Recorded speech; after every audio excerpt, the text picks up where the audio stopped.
Good morning. Good morning. I'm Patrick Gale from the Sioux Falls Area Community Foundation.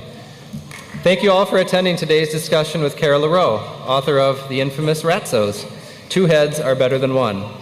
Today's event is part of the annual South Dakota Festival of Books and Young Readers Festival, sponsored by the South Dakota Humanities Council.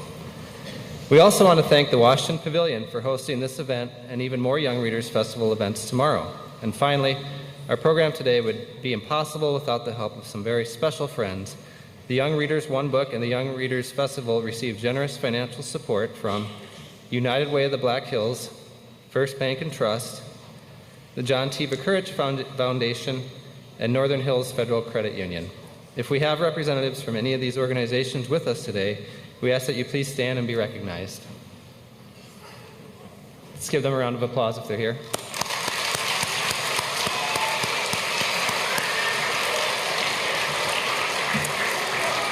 Today we'll meet Kara LaReau, the creator of Louie and Ralphie Ratso, as well as Florinda Rubitsky, Mrs. Porcupini, and Stinky Stanko, whose real name, we learn, is Millicent. Kara is the author of many books, including Ugly Fish Otto, The Boy Who Loved Cars, and No Slurping, No Burping, A Tale of Table Manners. Her latest book series, written for middle school readers, is titled The Unintentional Adventures of the Bland Sisters. Kara is more than just a writer, though. She has also edited many popular award-winning books, helping other writers create their own best work. She's also been a teacher, educating college students about the arts of writing and editing. And finally, Kara is also a mother and a cat owner. She and her family live all the way out in Rhode Island, and we're glad she's here with us today.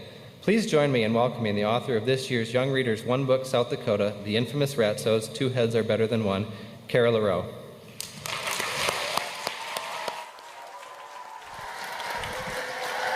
Thank you so much.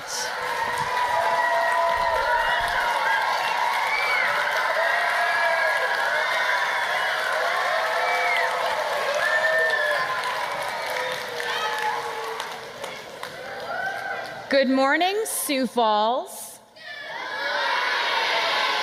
Oh, I don't know. I think you guys could do a little bit better than that. I'm going to count to 3. 1, 2, 3.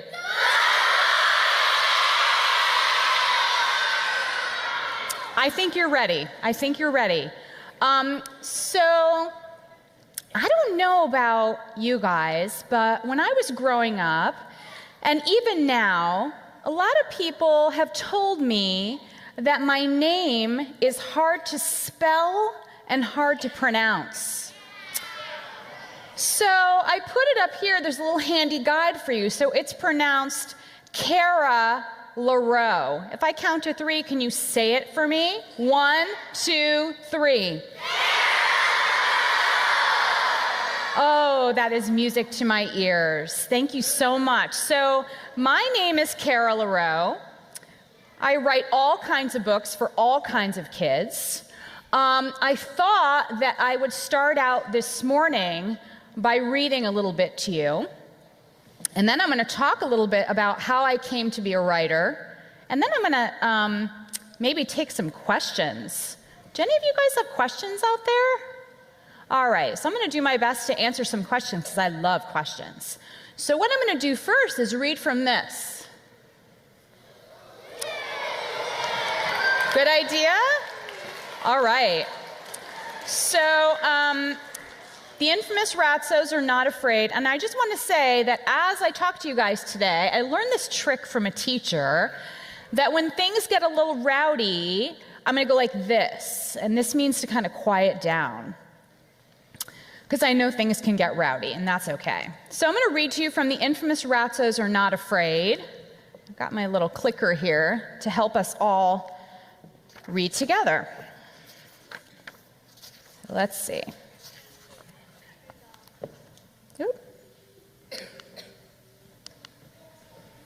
So chapter 1 is called Junk, Junk Everywhere. This is Louie Ratso. This is Ralphie Ratso. The Ratso brothers are walking home from the big city carnival. I love the carnival, Ralphie says. He takes an extra big bite of his cotton candy. Me too, says Louie. I love the rides and the food and the games in the arcade. The arcade games are my favorite, Ralphie says. I love the ring toss and the whack-a-mole and the rope climb and the fortune teller and the high striker and the prizes. There's only one thing I don't love about the carnival, Louie says. The fact that it only happens once a year. I wish we could go there every day. When the Ratzos reach their neighborhood, they walk extra fast as they pass the haunted house. That's what all the kids in the neighborhood call the rundown house on the corner. They say a ghost lives there who only comes out at night. Louie always gets goosebumps when he walks past the haunted house. He doesn't tell Ralphie this. Louie is the older brother, so he's supposed to be the braver one. Whoa, that's a lot of junk, Ralphie says. He points to the lot next to the haunted house. Louie has never really noticed the lot because he's too busy trying to hide his goosebumps. But if there's one thing the Ratzos love, it's junk, especially someone else's old junk. And this lot is full of it. Before the Ratzos know it, they are rummaging through the junk piles. And before Louie Ratzo knows it, his brain is working on something. I know that look, Ralphie says. You have an idea. Yep, a big one, says Louie. Does it involve cleaning, Ralphie asks. Cleaning is Ralphie's least favorite activity. It does, says Louie, but it's going to be fun, trust me. Ralphie considers the mess all around them. Where do we start? First, we'll need help, Louie says. A lot of it. Should I read one more chapter?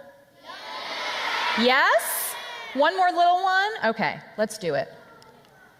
Chapter 2 is called Fun Time. When we're done cleaning, I think we should build a clubhouse, suggests Tiny Crawley. I think we should plant a garden, says Fluffy Rabitsky, with lettuce and carrots and cucumbers. We should bring a bunch of tents and sleeping bags here and camp out. We can make s'mores, says Chad Badgerton. All of those are good ideas, says Louie Ratzo, but I have a great idea. We're going to turn this into the Big City Fun Time Arcade. What's an arcade? Fluffy asks. It's where you play video games, Tiny explains. Are we going to play video games here? Not video games, Louie explains. This arcade will have carnival games.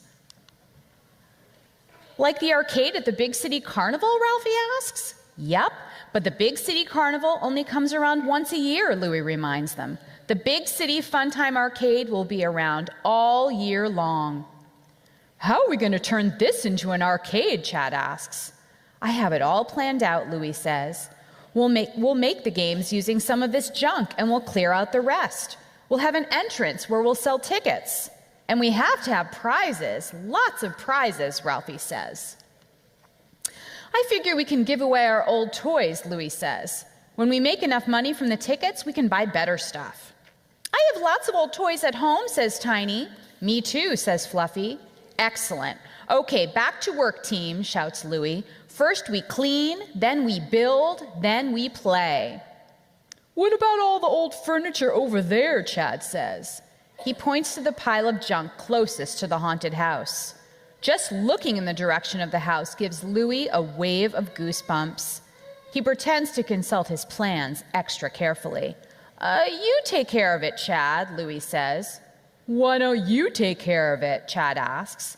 I'm supervising, Louie says. I thought we were supposed to be a team, Chad says. Or maybe you're afraid to go over there? I'm not afraid, says Louie. I just have a lot of work to oversee. Chad's stomach growls. We'd better be done soon. It's almost dinner time, he says. The Ratzos used to think Chad was mean until they realized he gets cranky when he's hungry, which is almost all the time. Never fear, says Ralphie. I brought emergency snacks for Chad.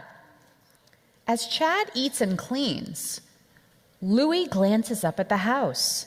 He swears he sees something white move behind one of the boarded-up windows. Louie shivers. Did he just see a ghost?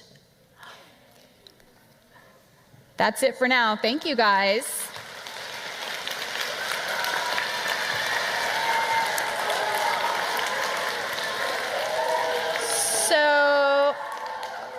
So I'm going to talk to you a little bit about, like I said, about how I became a writer.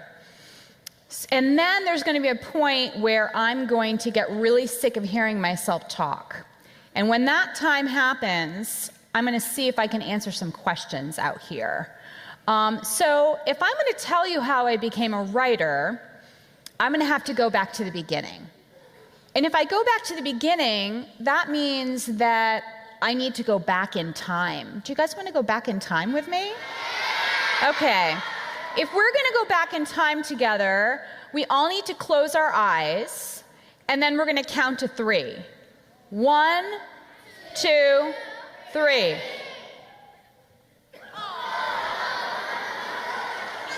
Wait a minute.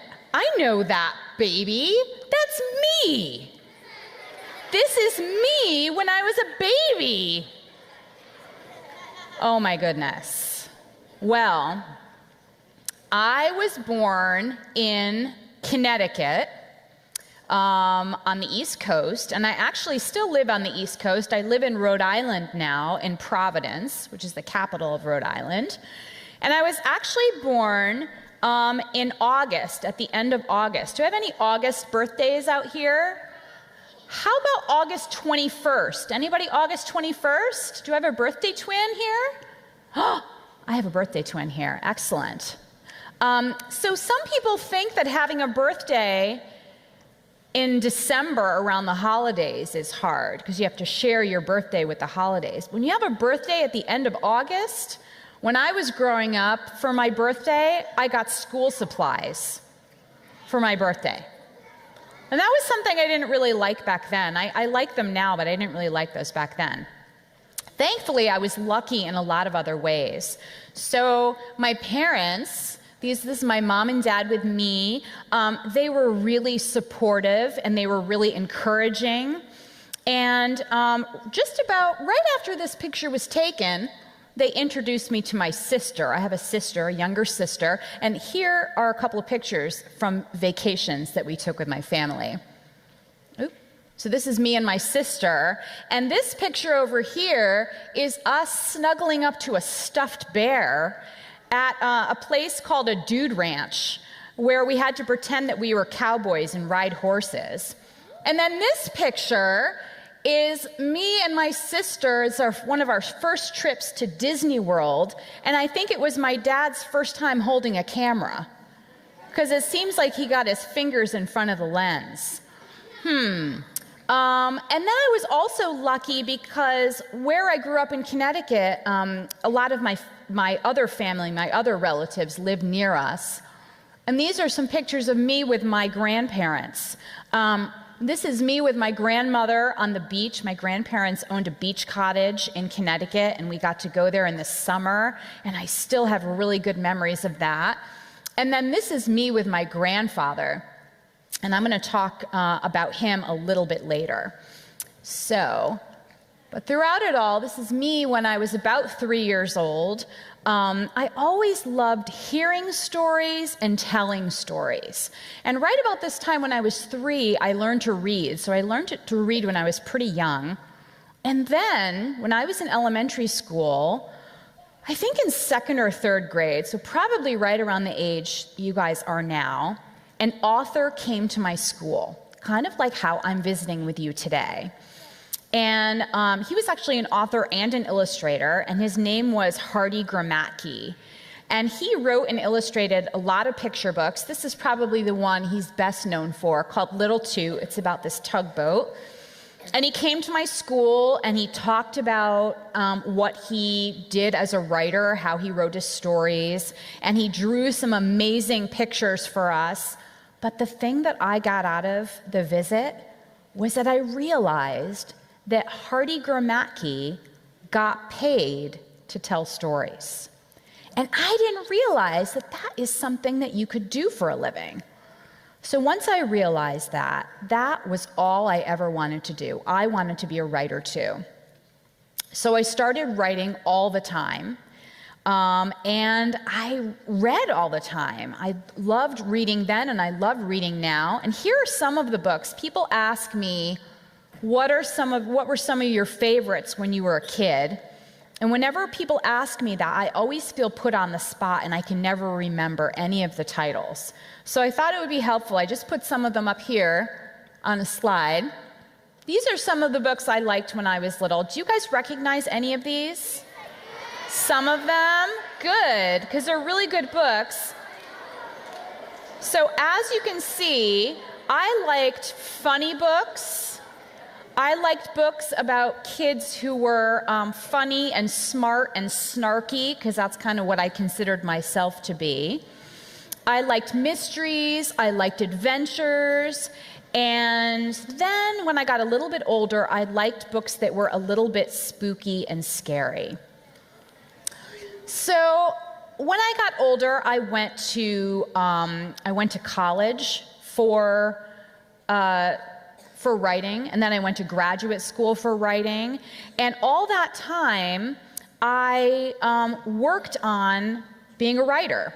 So I told you, here's some of the things that I did when I realized I wanted to become a writer, and these are things I do to this very day. So I told you that I read a lot. That's one thing, because the best way to learn how to write is to read really good stories and to see how other people write. You learn a lot from other people's writing.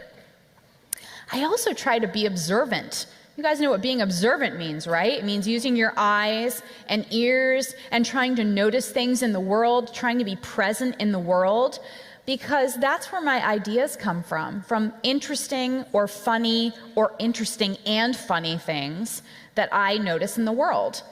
And then using my imagination, I take those things that I notice in the world and I use my imagination to turn them into ideas for stories. And the fourth thing, writing, and more writing. So just like anything else that you want to get good at, writing takes a lot of practice.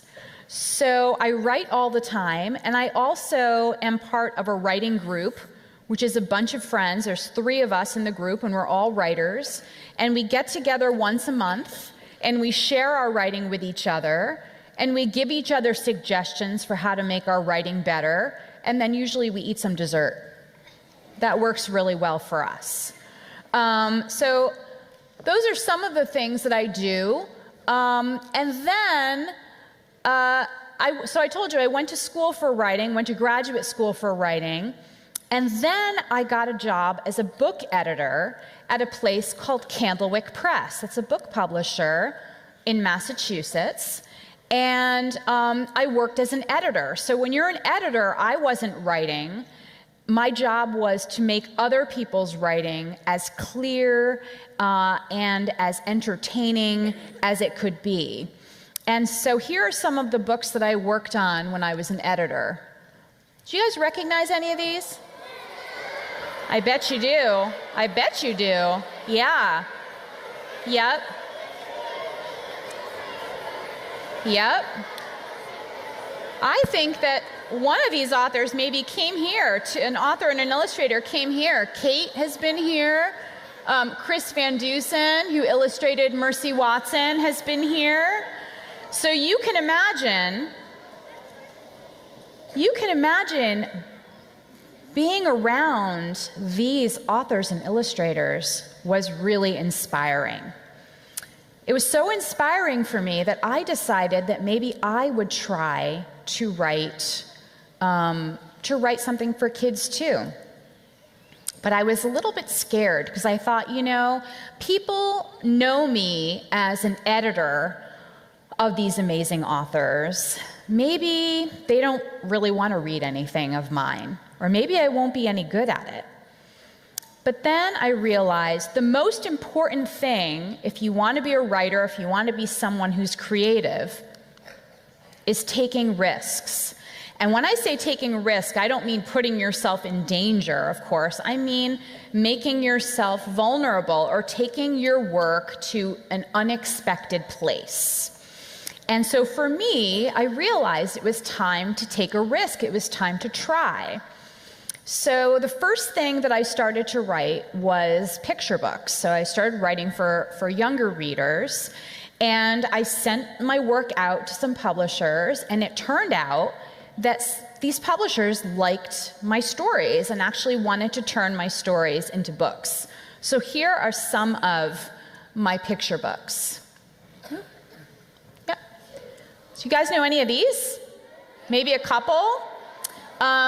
So these were really fun for me to write, and I'll tell you about a couple of them. So Ugly Fish is about a fish who's ugly and who doesn't want to share his tank with any of the other fish. So that was really fun for me to write. And then Otto, the Boy Who Loved Cars, is kind of based on, does anybody here really love cars? Or really love anything so much that that's like all you ever want to do is be around that thing? Well, my husband is like that about cars. And so I was inspired to write Otto, the Boy Who Loved Cars, inspired by him. And it's a story of a boy who loves cars so much that one day he wakes up and he's turned into a car. And it's about how it's not really as fun as he thought it was going to be. And maybe he'd have more fun being a boy. And then Rabbit and Squirrel is about a rabbit and a squirrel who live in the same garden, but they can't seem to share. They can't seem to share the garden. Mr. Prickles is about this guy. Mr. Prickles is a porcupine, and he's really lonely because no one wants to get close to him for obvious reasons. And then No Slurping, No Burping was super fun, about table manners. Do you guys have good table manners, right? I don't know. I'm hearing mixed responses. This book might be. All right. Oh, you have really good manners. You quiet right down. Well, you still might like this book. So this book was published by Disney, and it's really interesting how it came together. Disney got in touch with me and told me that they were doing a series of books where they hired some of their animators to illustrate picture books. But some of these animators weren't writers, like Lorelei Beauvais, who illustrated this book, is an incredible artist, but she's not a writer. And so they wanted me to take a look at her sketches that she had drawn and then write a picture book based on her illustrations, which is the opposite of the way it normally happens. Normally, I would write the story first, and then the publisher would find an artist who wanted to do the pictures based on my story. So it was backwards, which was really interesting and a really cool challenge for me, because I love a challenge. And I also think that table manners are really important. I think manners in general are super important. So I was excited to work on this story, but I didn't want to do a story where the parents had really good table manners and the kids had bad table manners and the parents had to teach the kids, because I thought that would be really boring. So in my book, the dad has really bad table manners and the kids have really good table manners and the kids have to teach the dad. So that was really fun to write. So I'm writing all these picture books and things are going pretty well. And then one day, I got a phone call from my agent, and I have an agent. He's the person who sells my stories to the publishers. And he said, I think that you should try writing a story for older readers, like maybe a book that has chapters in it. And I wasn't sure if I could do that, because I thought, I think I do really well writing picture books, and people really like them. I don't know if I'd be good at that, or if people would want to read anything that I wrote for older readers. But again, I thought I need to take a risk. I need to try something new and challenge myself in a new way. But I thought, I'm only going to try it if I can come up with just the right idea. If I can come up with the right idea for this chapter book, I'll try it. So right around that time, my grandfather, I showed you the picture of him before, my grandfather died. And it was really sad because I loved him very, very much. And so I was thinking about him a lot. And I was particularly thinking about the stories that I used to hear about him when he was a kid. So this is my grandfather. He's the one with the little bow. This is when he was a kid. And this is his older brother. And they grew up during a time in history called the Great Depression that was really tough on everybody. And they were raised by their mom, and their mom raised them and their two younger sisters by herself. And so my grandfather and his brother ended up on their own a lot. And they ended up earning a reputation in their neighborhood for being troublemakers. Now, I'd hear this story and I'd be like, what kind of trouble did they get into? I want to know. And nobody in my family seemed to want to tell me, or they'd pretend that they couldn't remember. So I started imagining the kinds of shenanigans that these two could get up to. So I was thinking a lot about my grandfather, and I was thinking about these stories. At the same time, I needed to come up with this idea for a new chapter book. So this is how I come up with my ideas. These two things came together, and this is what happened. Turned into the infamous Ratzos. And the infamous Ratzos are about these two brothers. Their names are Louis and Ralphie, and my grandfather and his brother were Lou and Ralph. And as you know, they live together in the big city, and they have all kinds of adventures together. So this is the first book in the series, and not too long ago, probably about a year after it was published, I got this really special phone call. And the phone call let me know that this book had received something called a Theodore Seuss Geisel Honor. And Theodore Seuss Geisel, you might know him by his more famous name, which is Dr. Seuss, right? So this award is given out every year for the best chapter books in the country. So to know that it was named one of the best chapter books in the country and that it was receiving this honor was an honor for me on just about every level. And now this book has turned into a series. So we've got the infamous Ratzos, and the infamous Ratzos are not afraid. And I think you guys have probably seen those two stories together. And then the third book is coming out in just a couple of weeks, and I might give you a sneak peek of it at the end of this presentation. The fourth book I just finished writing over the summer, and believe it or not, yesterday I was traveling here and I got stuck in the airport for 8 hours. But thankfully I had my laptop with me, and I wrote the entire first draft of the fifth book while I was in the airport. So that one I have to deliver to my editor very soon. And then the sixth one, I know what it's going to be about, but I haven't started writing it yet, but I will have to write it soon. And then on top of all of that, I also write this other series. I started writing this other series for even older readers, and it's called The Unintentional Adventures of the Bland Sisters. And this series is about these two kids. Their names are Jaundice and Kale Bland. And they are the most boring kids in the world. So their favorite thing to eat is cheese sandwiches on stale bread. And their favorite thing to drink is flat soda.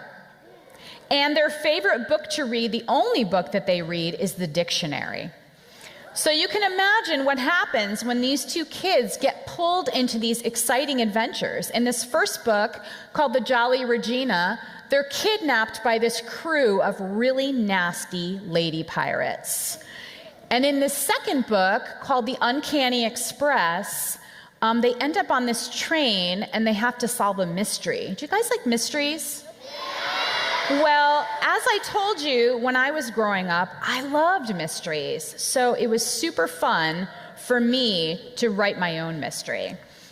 And then this third one is just about finished, and it's coming out in January. And then on top of all of that, I have other stuff that I'm working on. So this book, Goodnight Little Monsters, is a bedtime story that I wrote, and that just came out a couple of months ago. And then I have all these other projects. So I have another picture book that's coming out. I have a new chapter book series that I already wrote the first one. I've got to write the second one, and then there's going to be a third one. And then I have another idea for a picture book that I'm hoping to write. So I keep myself busy, and I'm always coming up with new ideas, and I'm always challenging myself. Like I said, I think the most important thing for a creative person, or really any person, I think, is to challenge yourself and take risks. In the second Infamous Ratzos book that I read to you, Infamous Ratzos Are Not Afraid, Louis and Ralphie learn that there are a lot of different ways to be brave. And so it's not always about being a hero. It's not always about going up to a haunted house that you're afraid of and ringing the doorbell. There are a lot of other ways that we can be brave and that we can have courage.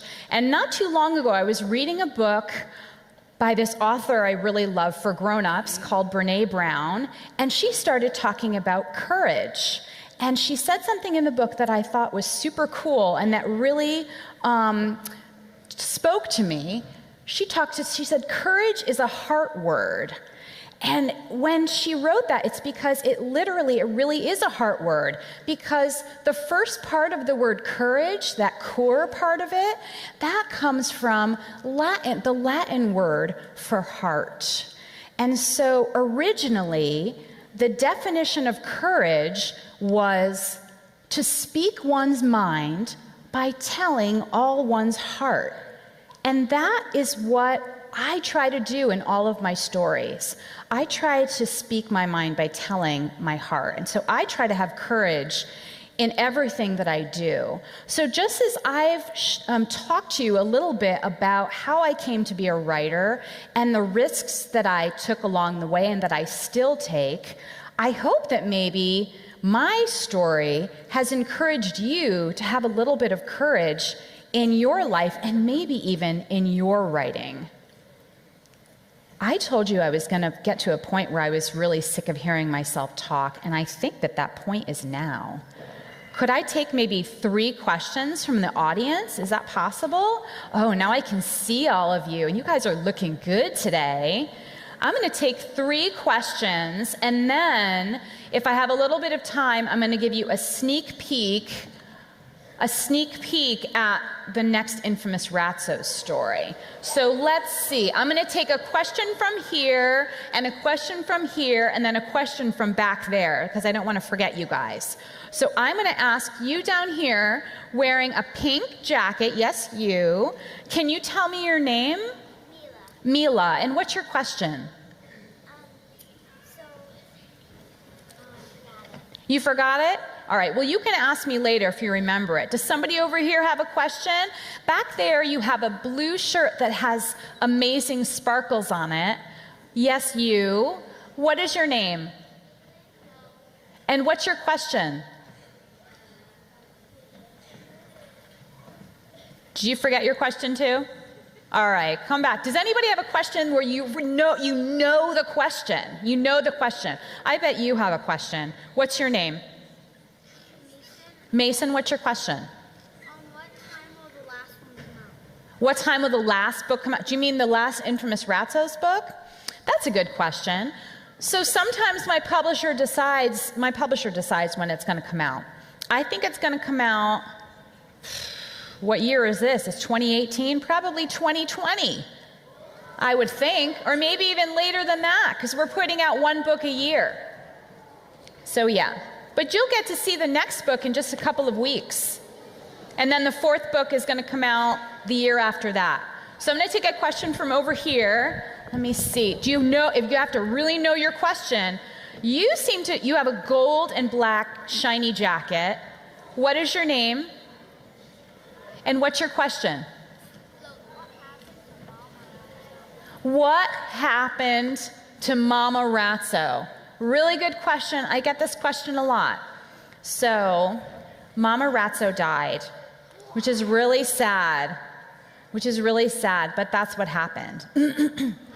But I didn't want to really talk about that too much in the story because I didn't want the whole story to be about that.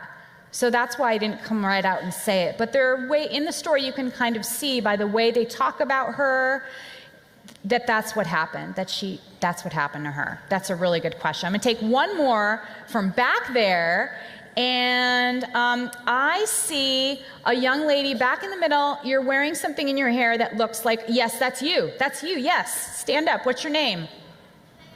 What's your question? What's the 6th book gonna be about? I kind of don't know completely, but I'll give you a hint. Let me see. I'll give you a hint. There's going to be there's a lot of music in the 6th book. There's a lot of music in the 6th book. Okay, those are all the questions I can take because I want to show you the next book. Do you want to see what the next book is going to look like?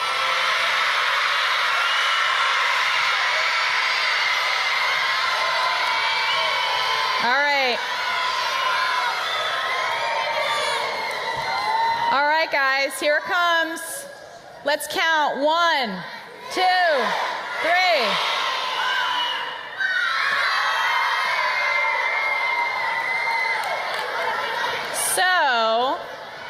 So, I'm not going to tell you too much about what this book is about, but I bet that by looking at this, there's some clues that you can see from this jacket. So this book is going to be called The Infamous Ratso's Project Fluffy.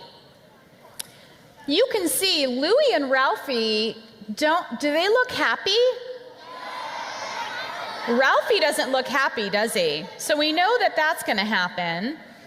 And then, I don't know if you can see back, can you tell where this takes place? Kind of takes place in a park. So there might be something going on in the park. And then back here, you can see these 2 characters. The one on the right with the watering can, that's Fluffy, Rabitsky, their friend Fluffy. She's got a watering can, so maybe she's doing some gardening. So there might be something to do with that. And the guy she's standing next to, you've never seen this character before, but his name is Chuck Wood. And he's kind of a jock at the school. And you can see he's wearing a baseball uniform, so maybe there's some baseball in the story too. So those are all the clues that I'm going to give to you guys, and hopefully when the next book comes out, you can find out what the book is about. So that is it from me. I want to thank you all for coming today.